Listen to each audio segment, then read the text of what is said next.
This week's video comes straight out of the mailbag, and actually it's answering a question I received in a comment for one of my videos. The reason I'm answering it here instead of just directly at the comment is because I just could not come up with a kind way to answer the question. And it's about practicing your private investigator skills. Hi, this is Larry Kaye with ShadowAnyone.com. I'm the creator of the Investigator's Ultimate Guide series, which is premium private investigator training from someone who's been there and done that. That's absolutely me. I started out, my first job out of the military was as a part-time security guard, putting on that polyester shirt and tugging on doorknobs to make sure that they're locked. I went from there to state licensed private investigator, owning and operating my own detective agency for 9 years. That's how you pay the mortgage and the cars and the groceries and the whole 9 yards. I've been there and done that. You can do it too. And some point along the line, you pick up and learn the skills of a private investigator. And then, really, to be good, to master those skills, you have to use them. It's like any skill in life, right? So the question I got was, if going to a website that is something like practicing a mystery puzzle type solve, does that help you with your private investigator skills? Now, I didn't look at the specific website that this person asked me about. I have not looked at any of these. Here's what I imagine they are: websites that are murder mystery puzzles, and I presume they're murder mysteries because they've got to be. And if you're going to pretend, you might as well pretend it's important, right? Here's a case, and you walk through the different steps to solve the case. Does that help you in practicing your private investigator skills? I can't say for 100% for sure that a pretend site like that won't help somehow develop your private investigator skills, but it will not help you develop your private investigator skills. Look, it's kind of like this. You can practice a maze, a puzzle, over and over for days. When you get into the real world, if you're lost in the woods, does any of that practice time in the artificial maze help you survive being lost in the woods? I would argue that it does not. Similarly, a author created or website created murder mystery doesn't necessarily translate into real world private investigations work. I imagine a murder mystery type site, or whatever it might be, a kidnapped person or whatever, I imagine it has things like a body is discovered, joggers discover a body. What do you do?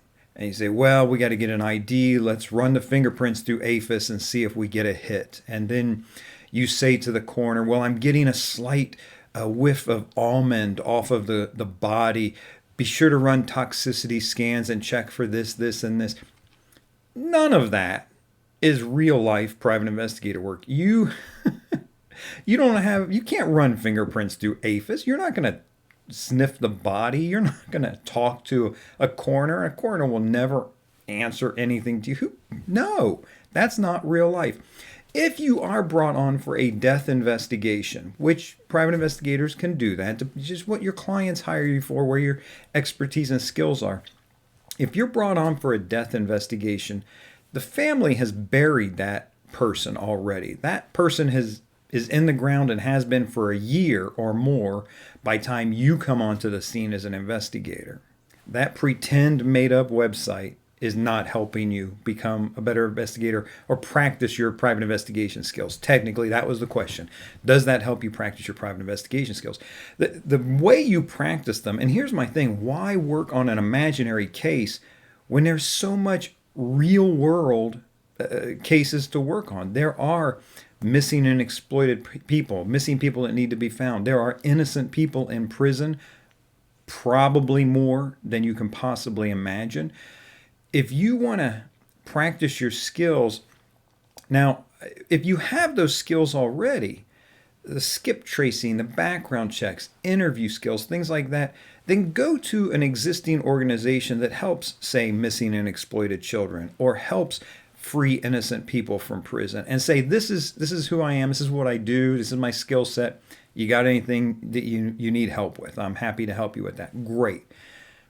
Not quite practicing your private investigator skills, because here's what happens. You learn bits and pieces along the way.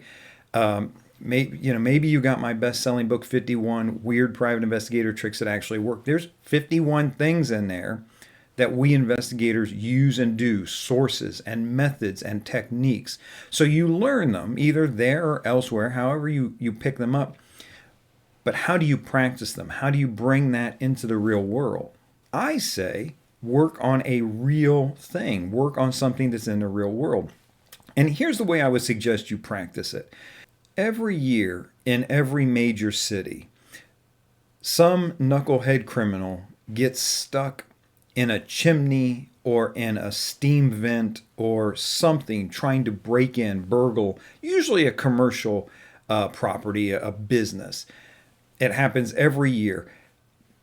Regrettably, sometimes they die and doing it, and that is a tragedy. It's a horrible, horrible way to die. I wouldn't wish that on my worst enemy. You can say, well, that's Darwin working there. That's, he got what he deserved.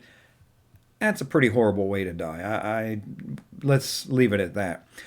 But plenty of people get stuck and get caught, and it's in the newspaper, in the news, in the media. Because when they live, it's kind of a chuckle. It's kind of funny. This knucklehead got caught. He got stuck in this ventilation shaft he was trying to sneak into the business. All right, what I would suggest for you for practicing is any media story in a sense, but let's look at this one, for example.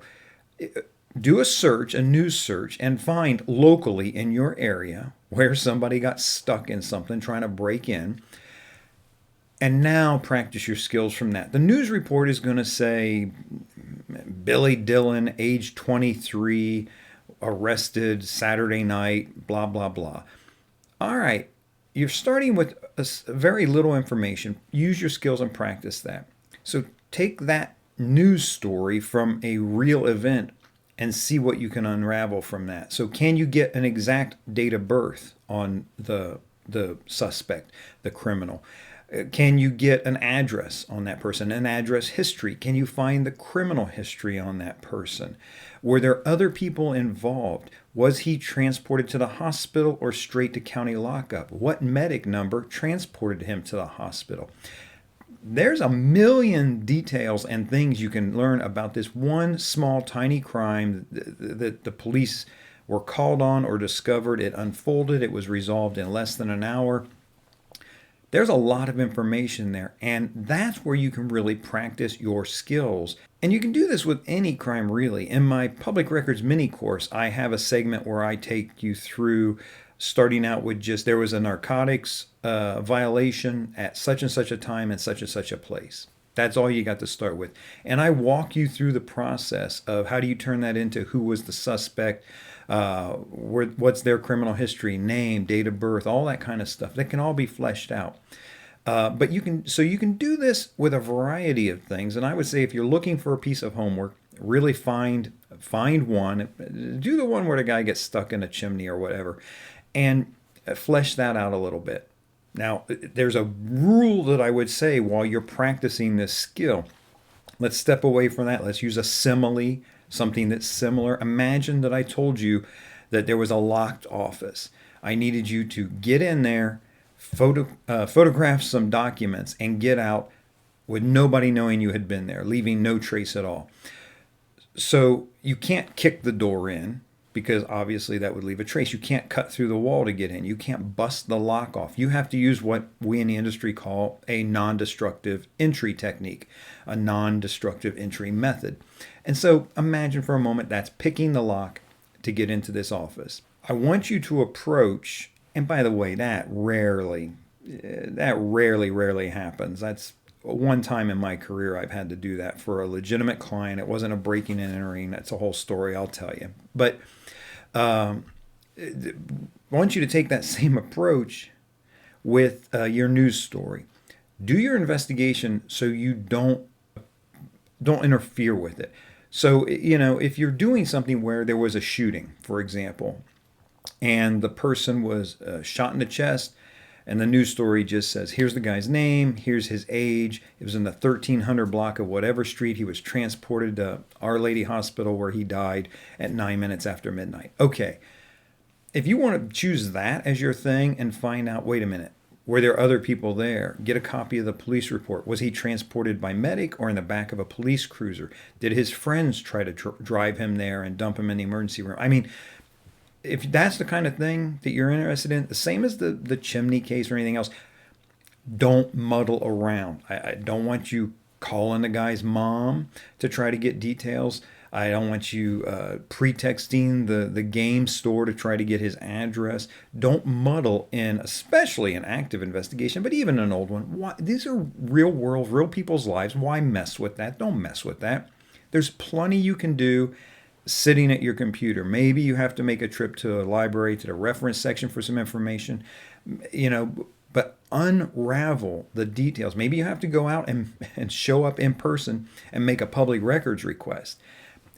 But that's practicing your private investigator skills. That's how you know, okay, when I need to get medic run information, here's how I have to request it. Here's where I go. Here's how long I'm going to have to wait. Here's how much it costs. And it costs usually like a nickel a page for photocopies, something like that, $1.25. But I got to go downtown. Here's a good spot where I can do some parking, where I can park the car.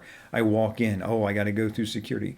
All of these things that you don't learn when you're playing a game online. And when push comes to shove and you have to do something in the real world, you go, yes, I can totally go get that information. I know exactly where I'm going to park. I know exactly where I'm going to go. I know it. That's how you practice your private investigator skills in real life. If you would like deep information about using public records and doing investigations like this and just finding out all sorts of stuff, over at shadowanyone.com, I have a link. You can read more about my public records mini course, and there's a ton of stuff there. If you want to right now, you can just watch a tutorial video I have on it. I have a tutorial, private investigator tutorial video, part 1. It's a 30-minute like classroom, college level course on unraveling exactly the things that we're talking about. And it's available for free online. And then if you want the continuation of that course, it's over in the Public Records mini course. Oh, if you have any questions, feel free to contact me, let me know. In the meantime, this is Larry Kaye with shadowanyone.com. Remember, do the right thing, even if it's the hard thing.